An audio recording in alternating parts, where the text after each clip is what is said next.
জাতিসংঘ সাধারণ পরিষদের অধিবেশন শুরুর প্রাক্কালে যুক্তরাষ্ট্রে শুরু হলো কোয়াডের শীর্ষ সম্মেলন। ডেলাওয়ারের উইলমিংটনে এবারের সম্মেলনে যোগ দিয়েছে যুক্তরাষ্ট্র, জাপান, অস্ট্রেলিয়া ও ভারতের সরকার প্রধান।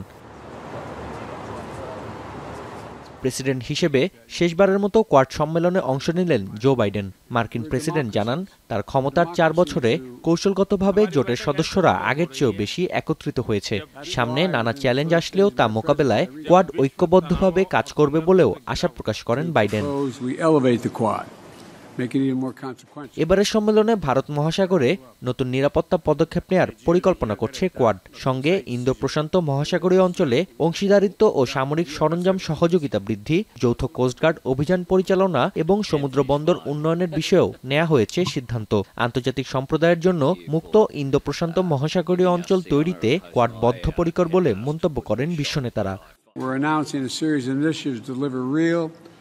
Positive impact for the Indo-Pacific that includes providing new maritime technologies to our regional partners so they know what's happening in their waters, launching cooperation between coast guards for the first time.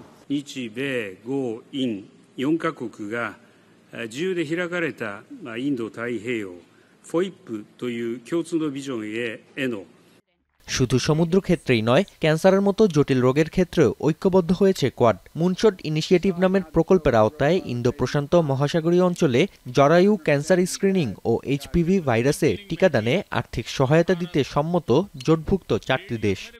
Quad मुनशॉट initiative के तहत $7.5 million के sapling kits, detection kits और vaccine का सहयोग देने की घोषणा करता हूं। All of us know that curing cancer, defeating it once and for all, will be hard, but not as hard as the lonely, exhausting physical and emotional ordeal of diagnosis and treatment, and never as hard as losing the people we love, which everyone here, I'm sure, has been impacted by at one stage in their life.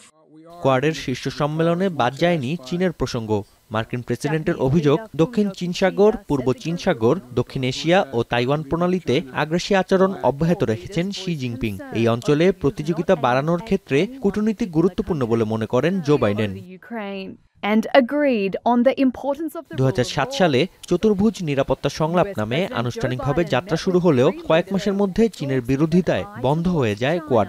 2021 সালে ক্ষমতা নেয়ার পর Asia প্রশান্ত মহাসাগরীয় অঞ্চলে চীনের বিস্তার কমিয়ে আনতে কোয়াডকে পুনর্জীবিত করেন মার্কিন president Joe Biden. Nafi Arman Monon, এখন বিশ্ব। 250টিরও বেশি ডিজাইন অপশন নিয়ে ওয়ালটন স্মার্ট ফ্রিজ, বোঝে আপনার প্রয়োজন।